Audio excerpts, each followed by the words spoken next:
Imagine walking through the financial district of Tokyo late at night and realizing that half the lights in the towers around you belong to companies that should not exist anymore. Businesses that have lost money for years. Firms that cannot pay their debts without help. Factories that produce things nobody wants to buy. And yet, they are still alive. Still employing people. Still borrowing money.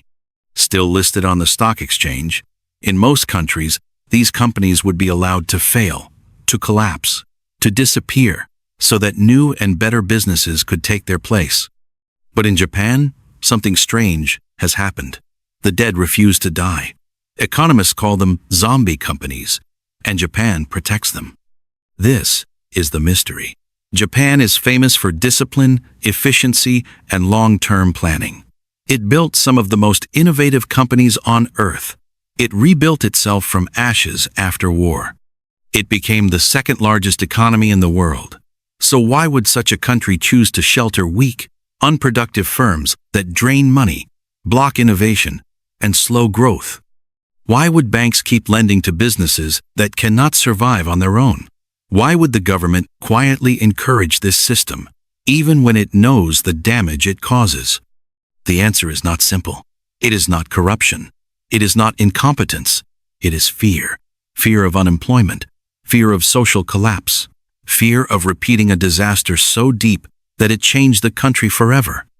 To understand why Japan protects zombie companies, we have to travel back to a time when Japan believed it had discovered the secret to endless prosperity. In the decades after the Second World War, Japan performed what many called an economic miracle. Cities rose from rubble. Factories multiplied. Exports flooded the world.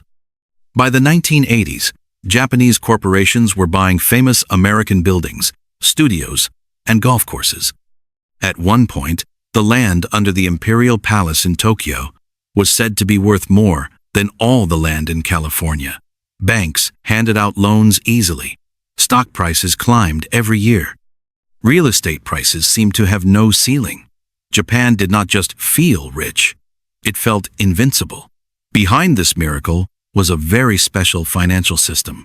Japanese companies were not meant to live or die alone. They were grouped into networks called keiretsu, families of firms tied together by ownership, long-term contracts, and shared banks. At the center of each group stood a main bank, whose job was not only to lend money, but to protect the group from collapse. Banks, companies, and the government formed what insiders called the convoy system. Like ships moving together across dangerous waters, no firm was supposed to sink alone. If one struggled, the others would slow down to keep it afloat. This system worked beautifully when the economy was growing fast. Weak companies were rare. Profits were high. Employment was stable. Lifetime jobs became a promise, not a dream. Firing workers was considered shameful. Bankruptcy carried a deep social stigma. A company was not just a business, it was a community. Letting it die meant destroying families, neighborhoods, and identities. Then came the crash. In the early 1990s, the bubble burst. Stock prices collapsed. Land prices fell year after year. Trillions of dollars in paper wealth vanished. Companies that had borrowed heavily against rising assets suddenly found themselves drowning in debt. Banks discovered that their balance sheets were filled with bad loans. For a brief moment, Japan stood on the edge of a financial abyss. In another country, this might have led to mass bankruptcies, bank failures, and a painful but cleansing recession. But Japan chose a different path. The government quietly told banks not to pull the plug. Regulators looked the other way. Instead of forcing companies to restructure or close, banks rolled over their loans. They extended deadlines. They lowered interest rates. They pretended that unpaid debts were temporary problems. This practice had a name: evergreening. Like a plant that never withers, bad loans were kept alive by new loans. Companies that could not earn enough to cover their interest payments were allowed to continue operating as long as banks kept feeding them credit. These were the first zombies. At first, the policy seemed humane and wise. Unemployment stayed low. There were no mass layoffs, no social unrest. Japan avoided the chaos that had struck other countries during financial crises. Politicians congratulated themselves. The public barely noticed anything was wrong, but something invisible began to rot inside the system. Zombie companies did not invest in new technology. They did not hire aggressively. They did not take risks. Their only goal was survival. Banks, afraid to admit losses, poured more and more money into the weakest firms, leaving less capital for young, innovative businesses that might threaten the old order. Productivity slowed. Wages stagnated. New companies struggled to grow. Japan entered what later became known as the lost decade. Then another, and another. Growth stayed weak. Prices barely rose. Sometimes they fell. The central bank pushed interest rates down to near zero, then below zero. The government launched enormous stimulus programs. Public debt exploded. And still, the zombies walked. Economists began to study the phenomenon closely. They found entire industries where a significant share of companies could not survive without constant financial life support. Construction firms building roads nobody needed. Retail chains keeping empty stores open. Manufacturers producing goods that sold only because competitors were too weak to invest and improve. The damage was subtle but profound. Healthy companies had to compete with rivals that did not need to make profits, because their banks would rescue them anyway. Prices stayed artificially low. Returns on investment collapsed. Talented workers stayed trapped in dying firms instead of moving to growing ones. Japan's once dazzling economy became cautious, gray, and slow. So why did the system continue? Because every attempt to kill the zombies awakened an old nightmare. In the late 1990s, the government finally tried to confront the banking crisis. Several large financial institutions collapsed. A few famous companies went bankrupt. Unemployment rose to levels Japan had not seen in generations. Suicides increased. Newspapers filled with stories of middle-aged men in suits, losing their jobs and their honor. The political backlash was immediate and brutal. Leaders learned a painful lesson. Letting companies fail might be economically rational, but socially it was explosive. From then on, stability became the highest priority. The government created agencies to buy bad loans from banks. The central bank flooded the system with cheap money. During the global financial crisis, and later, during the pandemic, emergency programs expanded even further. Loans were guaranteed. Repayments were delayed. Insolvent firms were classified as temporarily distressed instead of fundamentally broken. By the time the world noticed, zombie companies were no longer an accident. They were a policy. Yet this policy was not born from greed. It was born from a cultural contract that ran deep in Japanese society, the promise of lifetime employment.